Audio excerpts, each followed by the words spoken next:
Hey guys, Canadian immigration lawyer, ex-immigration officer, and former high school teacher Mark Holthe here doing another live Q&A on Express Entry. This one is one you do not want to miss. I am using a specific example that I had just recently to once again reiterate to you guys how unbelievably volatile, just cruel, heartless, and just without feeling the whole Express Entry process is. And I'm going to talk about that a little bit later. And in this case, it relates specifically to police clearances. And as we wait for people to join in here on our call today, I'm going to set things up a little bit, but understand this one, if you're going to sit through and watch one of Mark's long EE Live Q&As, the beginning of this one is one you must not miss. I've got some examples of a few things that I want to show you as it relates to police certificates where people can make mistakes and they have no clue that they've made that mistake. So make sure that you tune in.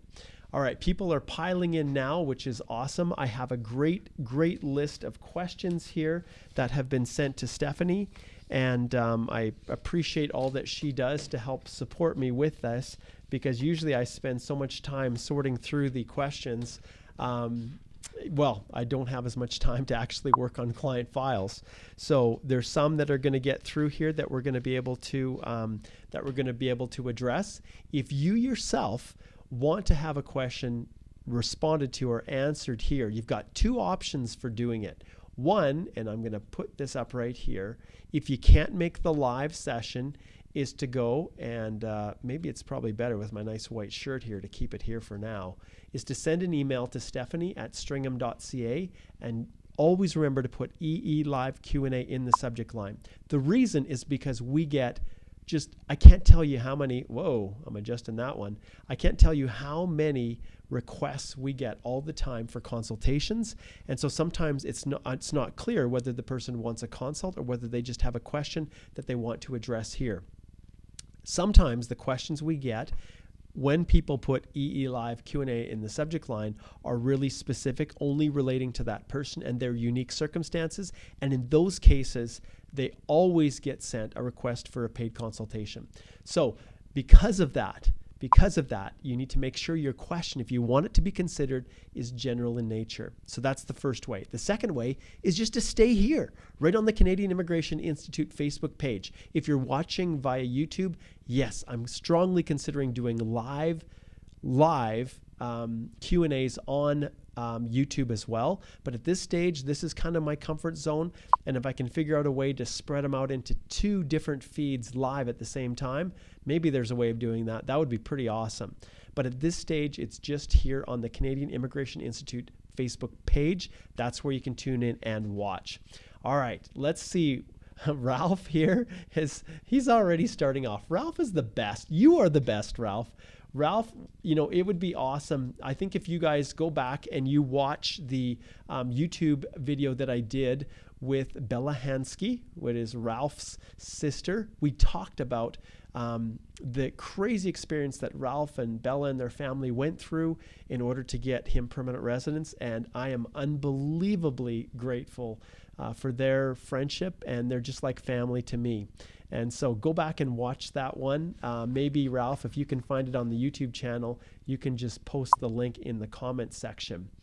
All right, so we've got Pierre here. He says, yes, I'm ready to come to Canada. That's great, Pierre. You are one of hundreds of thousands of people that want to do that exact thing. And what I'm going to be explaining today is the heartbreaking possibilities that exist when people are not hyper sensitive to following the instructions exactly. And in many cases, and this is what I'm going to share today, even if you follow those instructions exactly, it can result in your application getting returned for being incomplete and you losing out on your opportunity to forever immigrate to Canada. So we'll watch that. Those who are tuning in, make sure you always post below where you're listening from, because I love to see where people are tuning in. It always amazes me the sacrifice that people make to stay up late to watch these. And so that's why I spend so much time. That's why these videos, when you look on YouTube, are over an hour long, because I just stay here and answer questions, and I don't know what's coming. I don't know what people need. The flagship question, which I have here, that's about police certificates, is critical. So that's one I want to highlight. And those who don't want to stick around and watch all of the other answers live, that's fine. But this one you definitely want to pay attention to. All right, so let's see who else we have here.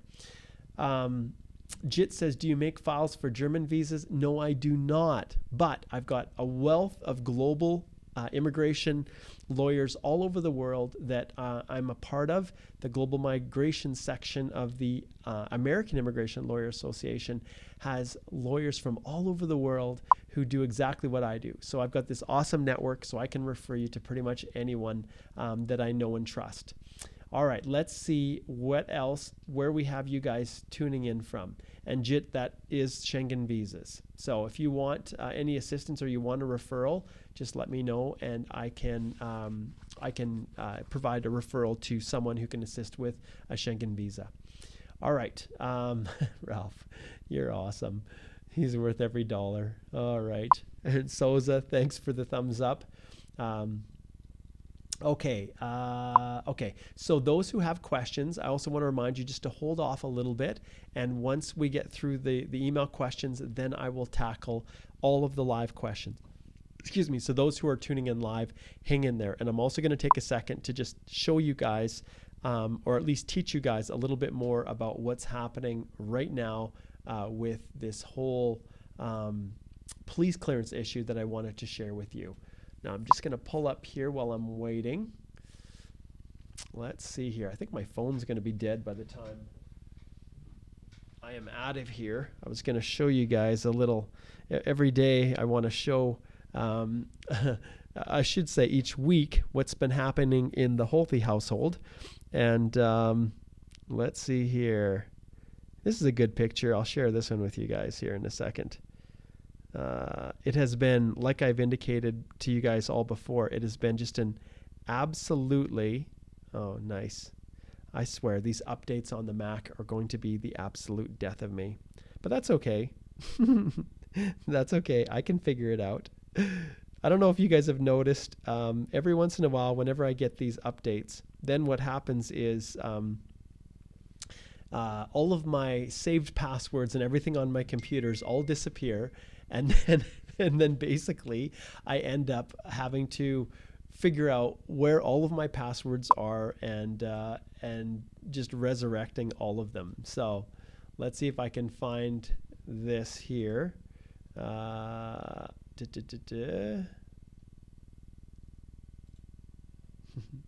Okay, here we go. Let's see if we can find this. See if it worked. Yes, there it is. Awesome. Okay, this is what I've been doing this week right here. Two things that I love. There's Joe, the horse, and there's my daughter, Jessica. And so we have been working with him because he's been a little bit sore in his right shoulder. And we're hoping that if we just ride him a little bit more, he's got a little bit of chunk on him. We didn't ride him as much this year, so he's been a little bit, putting on a little bit of weight. He gets the privilege in the summer of staying at this beautiful meadow with just lush grass and a beautiful little stream that flows right through it.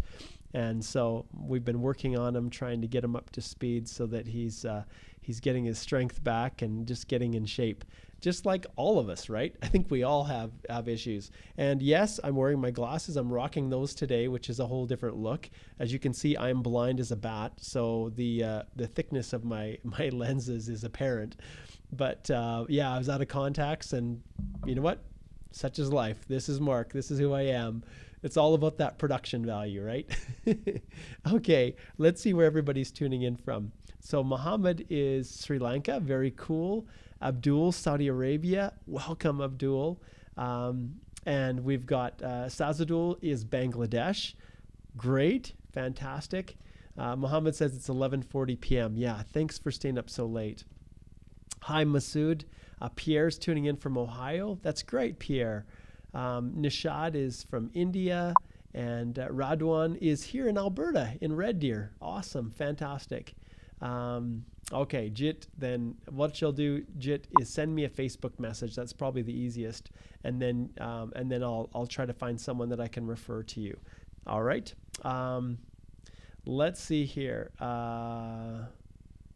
Okay, Marlon says good morning, and Gurjeet is tuning in from the UK. And I know that there are a ton of people that are piling in here. I was just asking everyone that's coming and tuning in lately here, post in the comments where you're listening from, because I love to see where people are listening.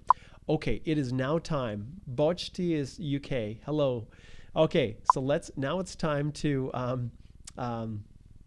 get to the meat of the very important question. So all of you guys who have joined to get this response and for me to share with you what I've been experiencing here in my office, even this morning. And I want to thank the people who booked the consult with me, because every time I get very, very difficult questions, difficult situations, and they're preventable, they're entirely preventable.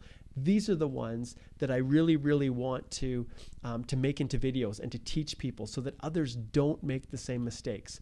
And this is where I can't tell you how much it means to me for when clients come to me and I have the ability to try to to help them, but then take their story and their experience to warn and forewarn and just help people not make the same mistakes.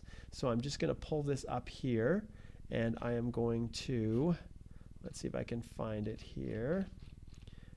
Yes, this one. Okay, so here's what we're going to start, okay? And the starting point, wow, I've got so many screens open here. I better start clearing out some of these, otherwise I'm going to run out of space.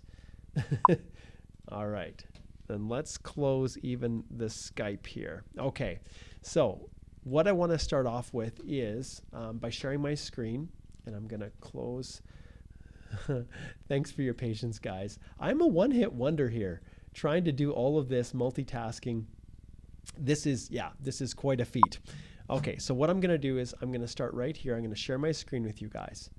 And this is all about police certificates. So I'm going to go into here, police certificate, and I'm going to go IRCC. Okay, so how to get a police certificate. This is one of the places where you can go directly, specifically, in order to get instructions on what your police certificate needs to look at. There's another site right here, and if I type in the same thing, IRCCEE, let's see, there is another site that talks generally about police certificates for immigration and citizenship. And so there's a couple things that you really, really must understand, that you have to go to these locations. And if you are in your EAPR document checklist, there will be a little radio button, and I can't pull it up now because it's the only way it is visible is with a real live client's application, and I couldn't show that to you live. But when you're in your own document checklist, after you get your invitation to apply, and it looks like I also need to just make one little adjustment here, because I was doing, let's see here, I think this is the one. There we go. Now I'm back. I was doing some other recordings for my study permit course, and so I had to remove that image of me. So my ugly mug is here so you can see me talking. But essentially, when you're going through your document checklist, there's these little question mark buttons. You click on it, and it will take you to this link here. You have to absolutely read everything super carefully, because immigration takes the position that if they've got it on their website and you don't follow their explicit instructions, they will simply return it for being incomplete. And with my example, if I shift around here, I'm going to pull these up here. So in the case of these clients, they submitted their application. They did everything that they thought was correct. And then what they have here, and they got this letter, and I'm not going to show you the exact letter, but I'll just read a little response from it. So they provided a Turkish police certificate. So the reason, it said, IRCC has reviewed your application for permanent residence. We have determined that your application does not meet the requirements of a complete application as described in Section 10 and 12.01 of the Immigration and Refugee Protection Regulations. Your application is rejected for being incomplete. And then they give the reason. Specifically, your application does not include the following elements, okay? Police certificate. The police certificate from Turkey that you provided with your application is not acceptable. And then they push people back. Please consult our website in order to determine the required documents. And this right here exactly is the, right here, the how one is the link that they gave. So they said, we're just returning your application.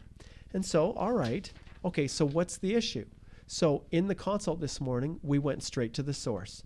So we went here, we found Turkey on the list, and obviously I don't know what every single police certificate is supposed to look like all over the world. So I clicked on here, and this is where you guys must pay attention. Please watch this. It doesn't matter what country you're going through. It doesn't matter, which instructions you get here on this site for which jurisdiction. You must read everything with a forensic level of detail. So let's take a look at this, okay? You need to get a police certificate from Turkey, okay? It says, do you need one for permanent residence? Yes. Some countries, no, because IRCC conducts their own investigation. And what's the name? Police certificate. Okay, great. So if you are a citizen of Turkey, which in this case my clients were, if you live in Turkey, then you go to the General Prosecutor's Office. The branch is located in each city. If you live outside of Turkey, which is the case, and for my clients here, you then go to your nearest Turkish embassy, or you mail a request to this location here. These are the instructions, and this is what I want to point out, and this is hopefully where I'm going to be able to fight this. On the bottom, if you scroll down, this was last updated in May 5th, 2015. So maybe IRCC's instructions, maybe these are not as current as they could be. But anyways, these are the ones that are posted. So these are the ones that you guys have to follow specifically. All right, so if you just read this and you said, okay, I live outside Turkey, so this is what I do, done. Because, of course, this is if you're not a citizen of Turkey, right? So I don't have to keep reading, right? Wrong. Absolutely wrong. This may not apply to you, but the bottom of each instruction for police certificates for each country, there is additional information. So this is if you live outside of Turkey, which applies to my clients. So they did this. They went to the nearest Turkish embassy and got their police certificate. Okay, so if you're not a citizen of Turkey, you follow these instructions right here. Great. It says information and documents you need to get it, but this is the part. This is the part. In their case, that may very well mean the difference between them being able to immigrate to Canada and not. Even though they followed this specific instruction and went to the embassy and got exactly what they asked for. It says right here, special notes and considerations. The police certificate must include the results of a search of archived records. Well, what the heck does that mean? Like, what does that mean? Okay, let me shift. I'm going to open this up and I'm going to show you the police certificate redacted from my client. And you can see here, this is what this one looks like, okay? So I looked through this. I read everything. I tried to see if there was anything in here that that related to this specific instruction. Let's see if I can put double screen here. I'm not sure if I can. No, I can't. I have to switch between the two, but that's fine. So you can see here, we're looking for archived records. So I went back here and I searched to see if there was anything in here that had that term. Is there anything with archived records? This one says that the person has no criminal record. That's great. And they even got stamps from the embassy, which are even more official. But there wasn't any mention of this, this elusive archived records, which we have here. And so I reached out to some of my colleagues and said, hey, does anyone have a copy of a Turkish police certificate that I can use to match up with the one of my clients has to know whether or not it is correct. So this is what was sent to me by another client. And remember, this police certificate was sent to me, was obtained back in 2018, March in fact. And so going through this and looking at it, here's what I want to show you guys. So this one, does it look different? Here's the two. If I flip back and forth, you can see here, this one doesn't necessarily have the symbol here on this one. is missing from that one. There's no symbol, okay? And as I looked through this, I could see, okay, that's fine. There's barcodes, but my clients got the electronic one, and then they went and had this formally attested to. Like, what more could they do, right? And so, it's possible that the stamps and seals on here, this is also something that we hadn't considered, that maybe these needed to be translated if the English part below isn't the same as the language above. I'm not sure if that was an issue. I think these are probably, it's a duplication, and that there isn't any, any of the from the state of Qatar, if there wasn't anything that was not proper. But anyway, so I went back and I looked here once again, and as I looked at the one that one of my friends had given me, you can see the person whose identity information is written above has no archival criminal record. So that's the statement. And so when I looked at my clients, I could see here that they, at least the couple that called me for a consult, it's not listed here. So all because of this little statement here, even when they did everything that they were supposed to do, appears to be missing this archived record statement. So can you see, like, can you guys appreciate what this means? Okay, let me explain something a little bit more here. This can apply, this catastrophe, this absolute disaster can be applied to every single document you're submitting to immigration. And so if you're listening to some information on the internet that says, oh, you don't need to provide this, or don't worry about that, something is good enough, or the worst case scenario, someone hasn't done something specifically immigration has asked them to do, they went ahead, submitted it, and got their application approved. And then they tell you and everyone else that that's how you do it. Even though the instructions say one thing, they say, I never had an issue, so you should be just fine too, right? Wrong. So in the case of this couple, their application got returned for being incomplete.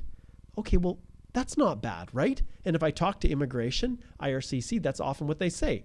We're not refusing it because they're ineligible.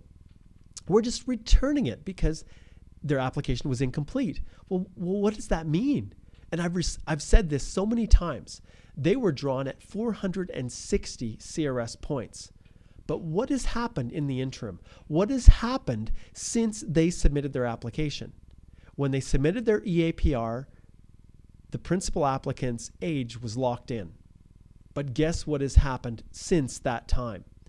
They've had a birthday. And guess what's resulted in that birthday? Yes, they can go back into the pool, they can submit their profile back in for reconsideration, but instead of 460 points, now they have 455. And I can tell you, I don't know if it's going to go back down to that level again. It may very well not. Let's take a look. Let's go in and take a look right now and see what it says for rounds of invitations. Okay? So I've pulled this up. We're going to go right here, IRCC rounds of invitations. It takes us right here, and we're going to take a look. So October the 16th was the last one. It was a federal skilled trade draw, so we don't worry about that one. But if we go to the previous rounds of invitations and we look at them, 464, 462, 463 back in September, 457 was back in August. But where are my clients now? 466, 459, 460, 462. My clients are sitting at 455. Let's keep going down here. Let's see how far we have to go to find one that's below 455. We have to go all the way back to May 1st to find one where a draw was given at 450. So I hope you guys can understand and appreciate that the consequences are just astronomical. And so people who are out there who just try to do it themselves, who try to rely on helpful information from other people, information is wonderful. But these clients actually purchased my guide, and they used it to help them go through their whole application, which is wonderful. And what did my instructions say? My instructions specifically said, follow what IRCC tells you to do, which actually links back to police certificate information. And the police certificate information specifically sends them to this site where they're to follow explicitly the instructions on the IRCC site. And in this case, what was missed was right here, these archived records. And it's not just Turkey. There are other countries that also have these requirements. And so if you don't, like if you were just reading this and you just thought it ended right here, if you're a citizen of Turkey, then this is all you need to look at. And then you assume that here, that's as far as you need to go because this only applies to citizens. No, you must scroll down and look to see if there's any special notes and considerations. And on top of that, you need to look at your own police certificates and make sure yourself that there isn't something missing. And you can't even trust your own embassy because that's what they did. And then in the end, the one that they got didn't look like this one. So, we're going to fight. We're going to do everything in our power to try. I'm going to do everything in my power to try to help these clients. Even if we have to go through and do a judicial review. But it is unbelievably devastating for someone to be in this situation, to be so close to being able to immigrate to Canada, and all because of a stupid little sentence on a police certificate. Their hope of coming to Canada is gone. I have my own issues with the system, but the government has a one-touch policy. The government has a one-touch policy, which is all designed to be efficient so that they can get your applications approved in under 6 months. And the only way they can do that is by not holding them if something's missing. It's one touch because they want to be able to open it up and be able to look through the whole thing, assess it, and approve it all in one go. And if they need to go back and say, oh, your Turkish police certificate is missing this one little spot, they just send the whole thing back and then they move on to the next application so they can meet their service level standards that you guys rely so much upon, that you guys demand that they adhere to. You want your application process quickly. Well, until that is, there's something a little bit off. So for these reasons, guys, this is why I'm going to share my screen. This is why, and I'm going to go to the Canadian Immigration Institute page. This is why I have created, let's see, I think it's on the main page actually. This is why I have created options for people. So I have a bronze plan that's designed specifically for document review. And in this case, for these clients, that document review would have caught that error. I have a silver plan that is a complete review of your full application, profile, EAPR, all the way up to submission. And then the gold plan is the peace of mind, dealing with everything from the beginning all the way through to the end and representing you fully. So I have these options and I've priced them. This silver plan is every bit as good as the gold, but it's designed to make it affordable for all of you guys. And I know it's a lot of money.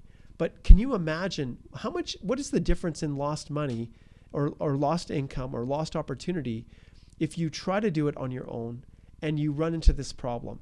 Now, I'm not saying you need to hire Mark and I'm the only one that can help you with your application. That's simply not the case. But you need to be able to have someone review it.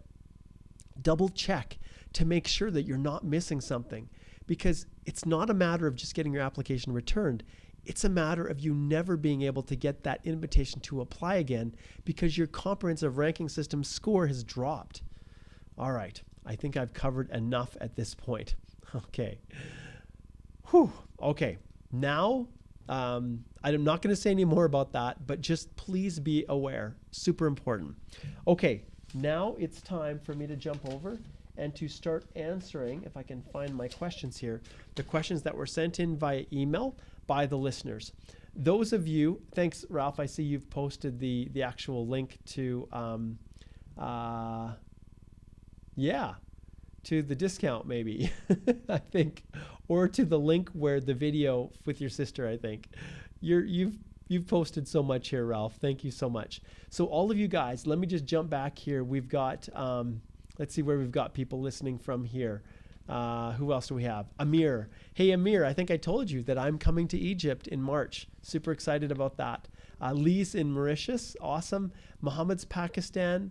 Let's see. Freddie, you can repost your questions. Freddie's from Dubai. Very cool.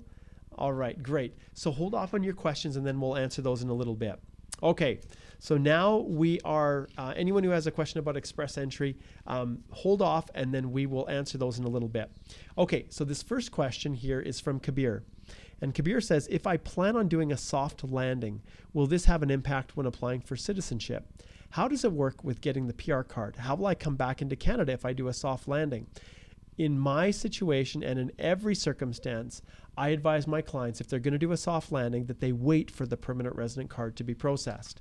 If we go back here, look at the website, go to IRCC processing times right here, and we click on it, and we look at the processing times for permanent resident cards, and then I'm waiting for my first card. It's only 19 days. So I recommend, if you're coming to Canada to do a soft landing, you need an address for them to send it to. And they will ask you when you complete your landing what your address is. That PR card will be sent to you. It's important in many cases that you wait for it. If you can't, then get it sent to a friend or your immigration counsel, and then they can forward it on to you once they've received it. They can courier it to you, whatever, for you to be able to come back.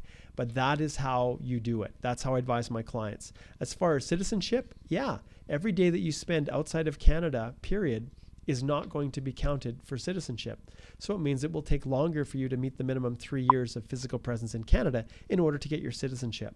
So that's basically the impact that it will have. And remember, when it comes to soft landings, you need to show that you've lived in Canada and you've been physically present for at least 2 years in every 5-year period. So that's what you have to pay attention to. When that permanent resident card comes back, you know when you have to extend it. And at the time in which 5 years later you have to extend it, then they will go back 5 years from the date you submitted your application to assess your residency to make sure you have that 2 and 5 years. Okay, there's a great question. Okay, this one is Muhammad, and he says, I have a question regarding work experience. I worked for a company as a psychologist for more than a year in 2015, and there is no gap. Great, you can count that. It's within the 10-year period. It's skilled, psychologists clearly are, and so you're fine. Then I did my postgrad diploma in 2017. Then again, worked in the same company as a clinical psychologist until now. Both job title has the same knock. Okay. Now, should the job be in a continuous and current job? Because I want to quit my job due to some personal reasons. So are those experiences are worked for CIC as I collected all the documents from the employer? So the simple answer is, once you have your minimum 1 year, as long as you meet the minimum eligibility criteria for the Federal Skilled Worker Program, and I often will talk about this, I'm going to go back here and I'm going to type in Federal Skilled Worker Program eligibility. And as long as you can meet the eligibility, which at its foundation, everybody, is based on a 67-point selection grid. And that selection grid is based on, among things, work experience. So you have a maximum of 15 points out of this selection grid that can attribute to work history. So if you've got 1 year and that's all you need with 9 points to meet the 67-point threshold right here, then that's all you need to have for work experience in a row, continuous. Once you've met that, then you have the ability to claim the remaining work experience in whatever fashion you want to, as long as it meets the definition of work experience.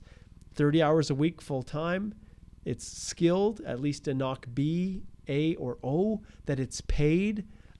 Those are the critical things, and that you've performed a substantial number of the main duties. So Muhammad, in your situation, when you have a knock code that you're trying to sort out, it all comes down to those duties, whether or not you've performed a substantial number of those main duties, and not whether or not you have education one way or another. So if you perform the duties of a 4151 psychologist, then whether you're officially clinical or not, it just comes down to those duties.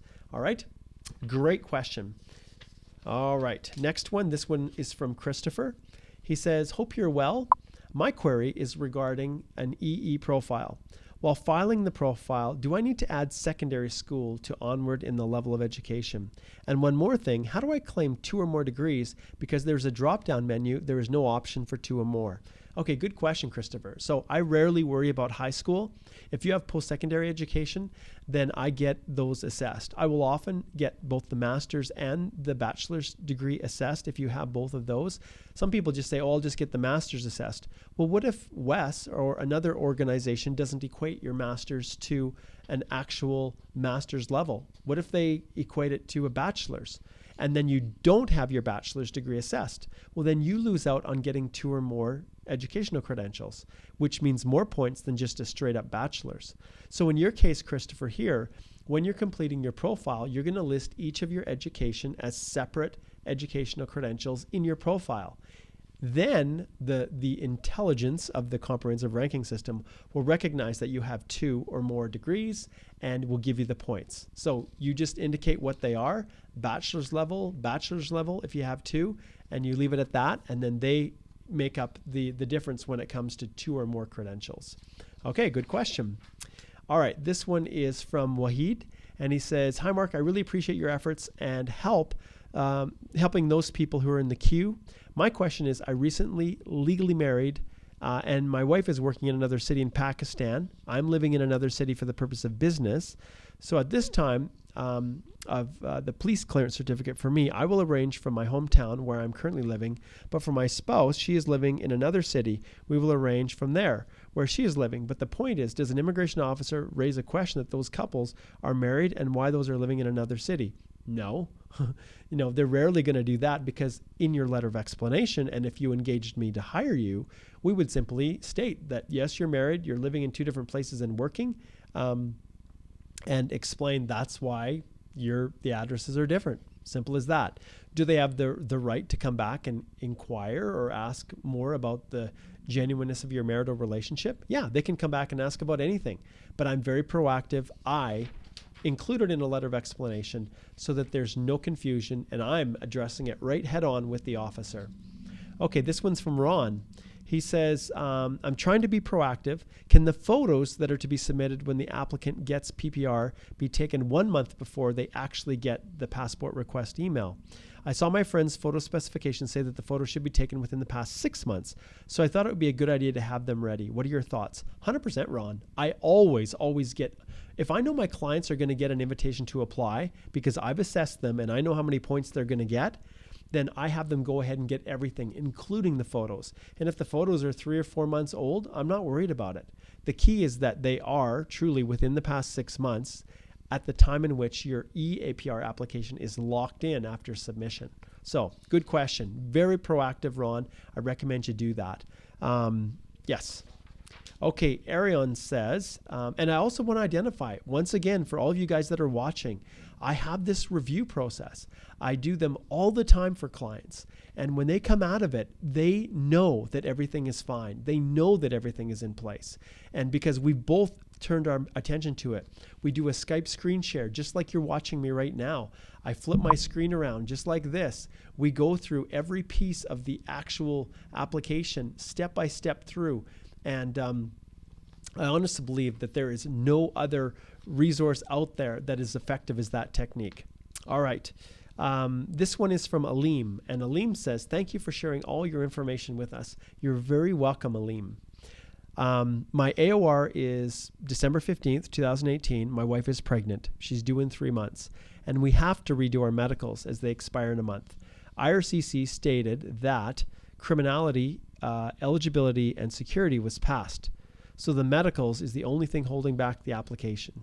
What does an X-ray deferral letter for my wife mean, and how can it affect our application? Is there a chance of PPR before she has the baby and completes the medical X-ray, as we were hoping to deliver the baby in Canada? I'll be honest, Aleem, once you've started the process, if you are requested to obtain an X-ray after, well, what it comes down to is because of the pregnancy, they don't do that part of the medical. At least in many cases. Some places, individuals are not as worried when the baby's in the 3rd trimester. But in your case, if that is a component that has to be completed, then your permanent resident application is not going to be finalized until after the baby is born, and then that medical X-ray has been completed. If for whatever reason immigration is allowed to, or through your doctor's advice, your spouse is able to complete that medical before, before the baby is born, and it results in the passport request and everything, then that's fine.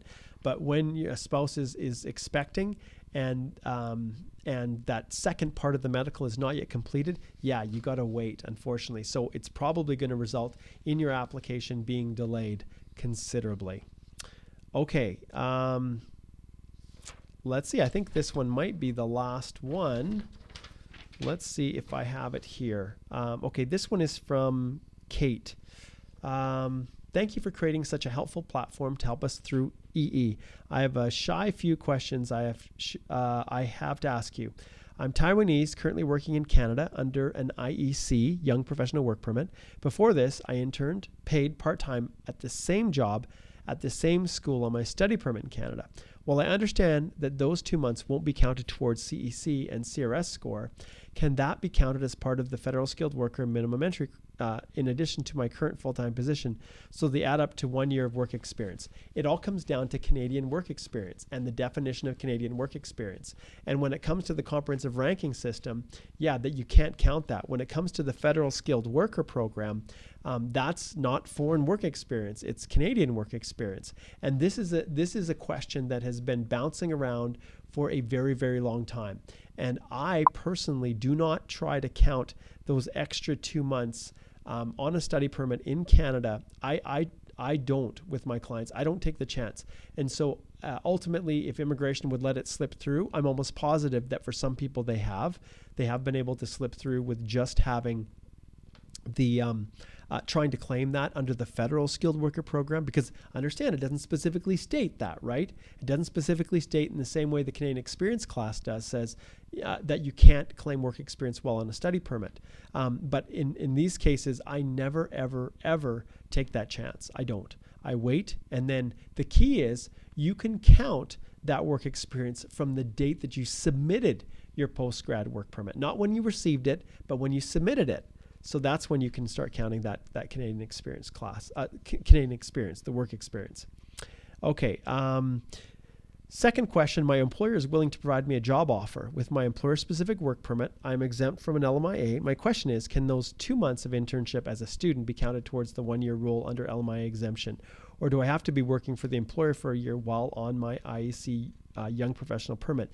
Wow, that's an excellent question, Kate, and that's one that I don't have an answer for. So I'm going to have to take that one back and take a look at it. The ultimate question is for the purposes of a job offer, and this is option 3 within the job offers, where you're working on an employer-specific work permit that is under the International Mobility Program, essentially, that doesn't require an LMIA. And ultimately, when it comes to your situation here, it says 2 months of internship as a student be counted towards the 1 year rule.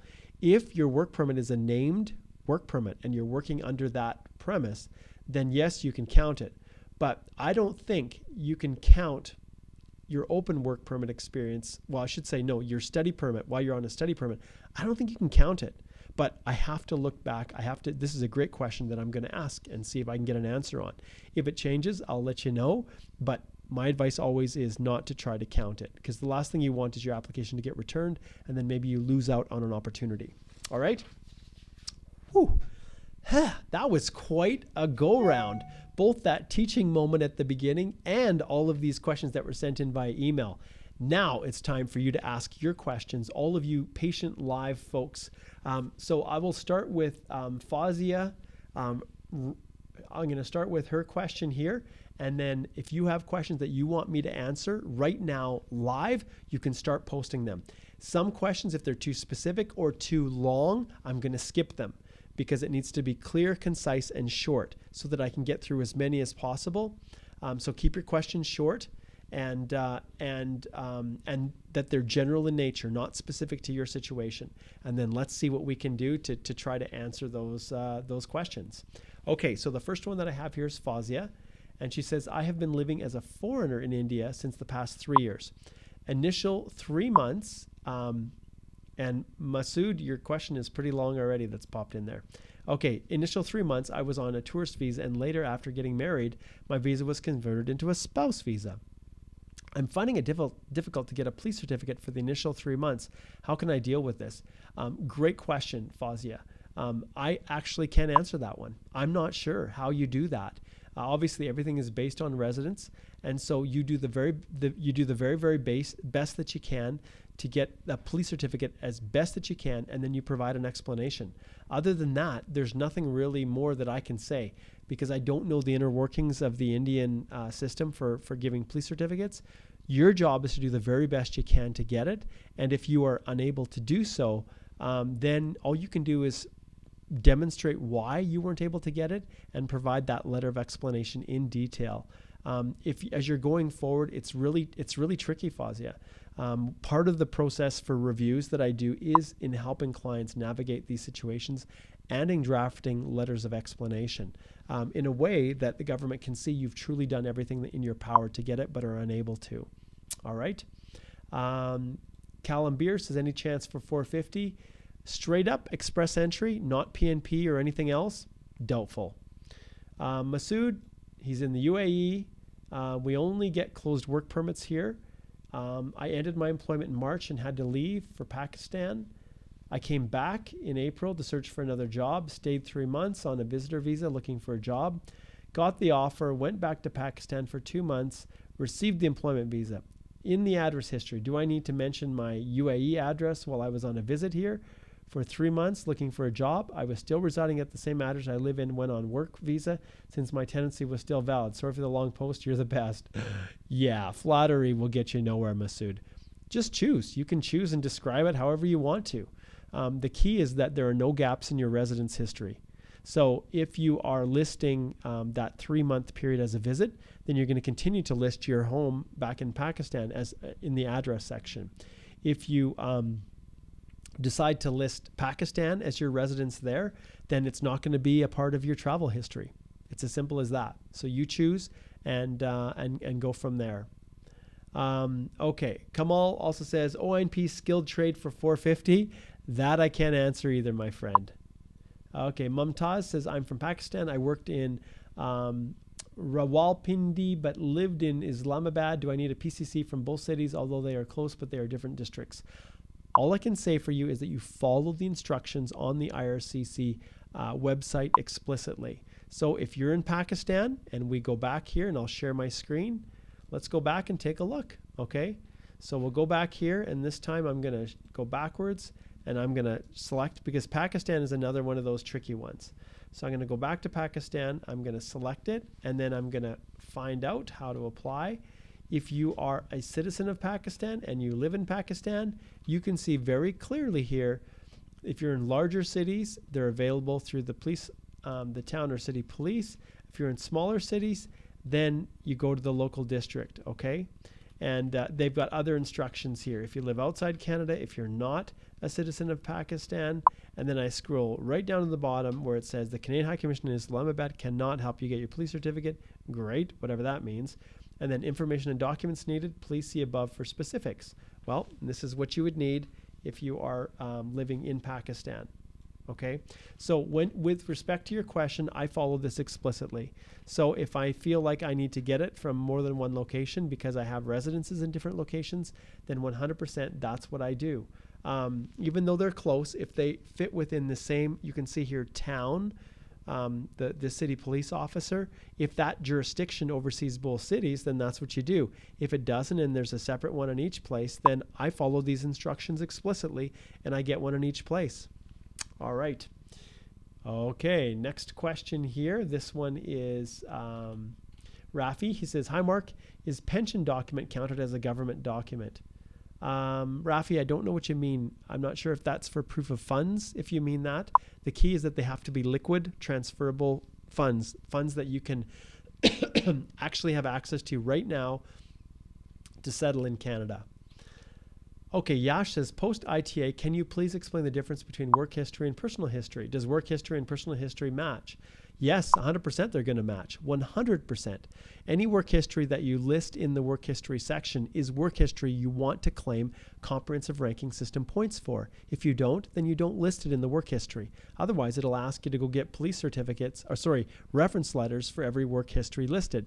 That's not a requirement. You're going to list in the work history only the work history you want to claim CRS points for. Then in your personal history, you're listing everything that you've done for the past 10 years, including that work that you listed in your work history. Don't leave any gaps. Camel Beer says, can I have 4 employers in 2 years? Sure, why not? Ralph says, please mark for CRS score calculation, we need 1 NOC experience.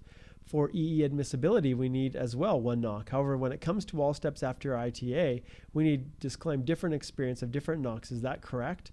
When it comes to your comprehensive ranking system score, it's not based entirely on 1 NOC. Once you've met the minimum eligibility criteria, then for the Federal Skilled Worker Program or the CEC, then at that stage, that's where you then have the ability to add in other work history for other NOCs. And that is all counted for the comprehensive ranking system. Good question. Okay, Rafi says, can you please do a session on Saskatchewan PNP?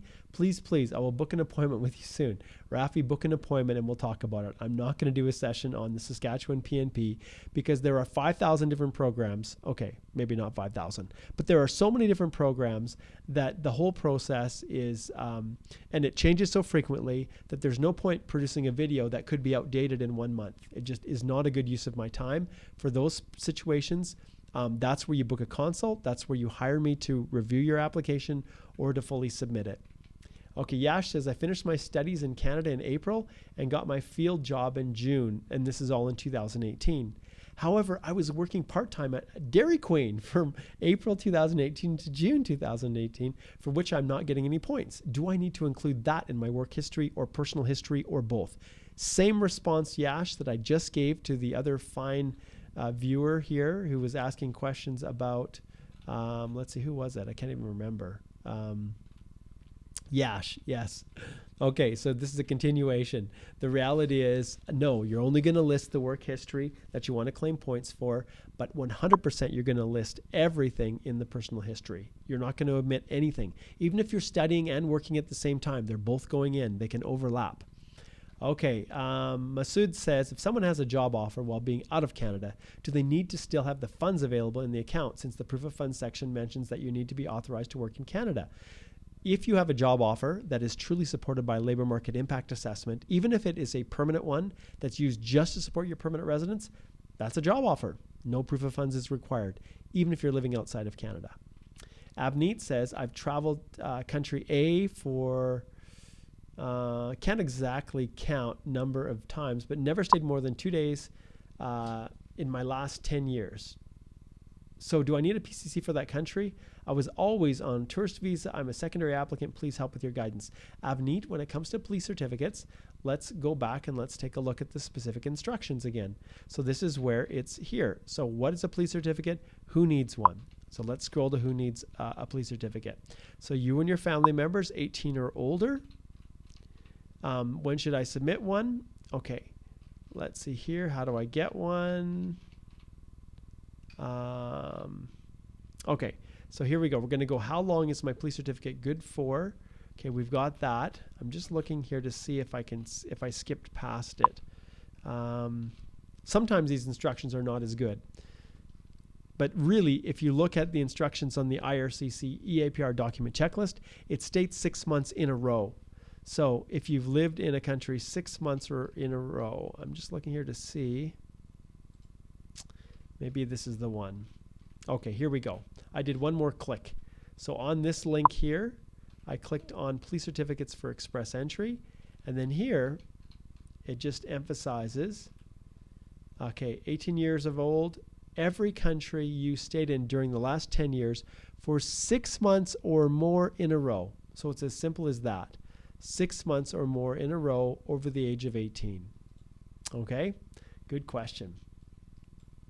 Okay, Raju says, I'm living in Dubai, UAE, 2008 to now, working as a shift manager at KFC. I would like to work in Canada. How can I apply employment visa? That is a separate discussion, Raju, not something I can answer here. I don't do placement, but when it comes to trying to find jobs, there's a number of different places that you can look, but it's really hard to get connected with an employer in that type of a position. Ralph says, Bella says hello. Please say hello to Bella for me, Ralph. And to my little namesake, Jaden, as well. Okay, Tanvi says, hi. Hope the family will make it. Yes, I hope so too. Okay, I sure do hope they will, Ralph. Okay, Camel Beer says, I have 33 hours bi-weekly thrice. So am I going to lose the time period from my full-time work experience? I have 33 hours bi-weekly thrice. I don't understand, Camel Beer. You'll need to spell that out a little bit more. I'm not quite sure what you're asking.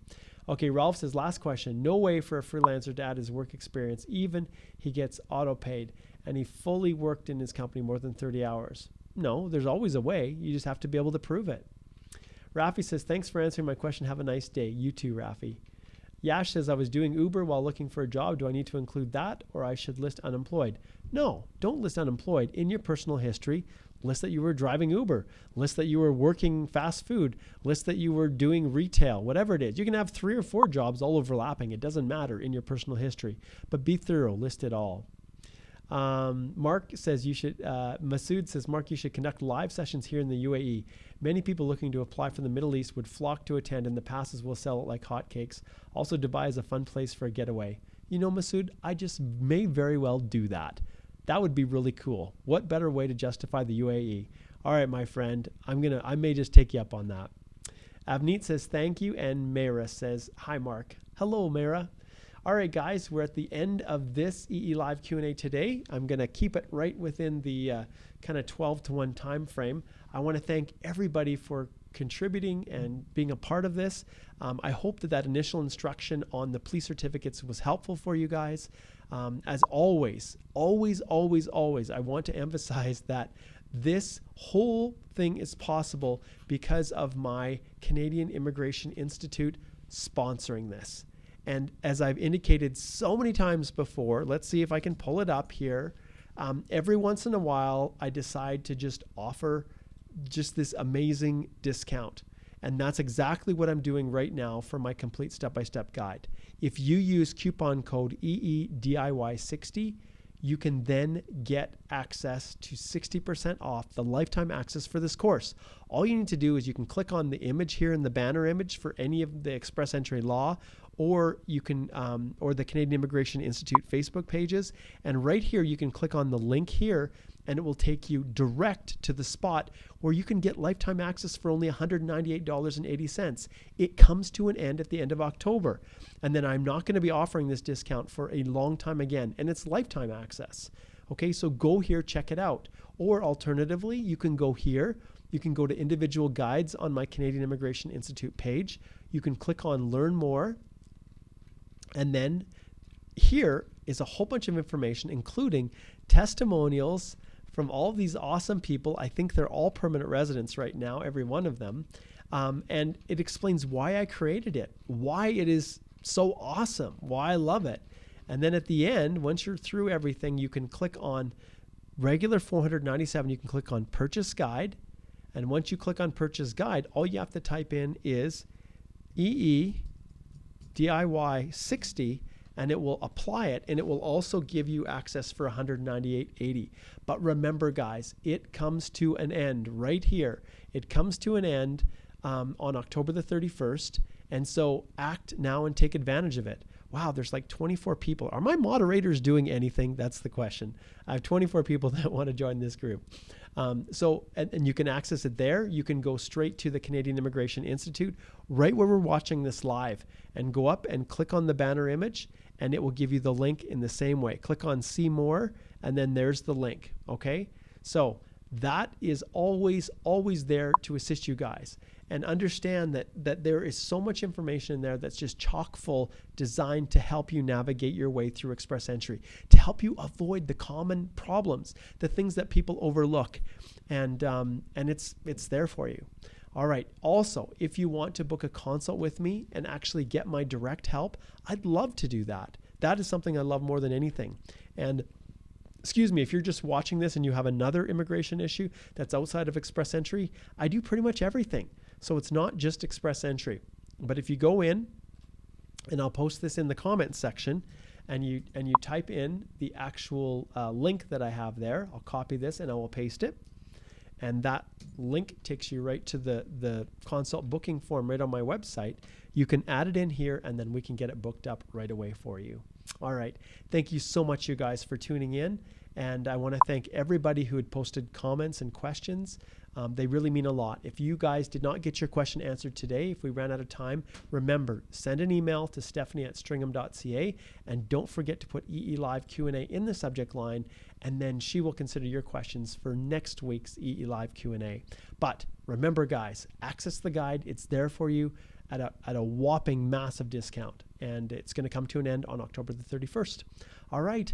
Thanks so much for tuning in. This is Mark Holthe, Canadian immigration lawyer, ex-immigration officer, and former high school teacher, wishing you all the best as you navigate this crazy world that we call Express Entry. Take care.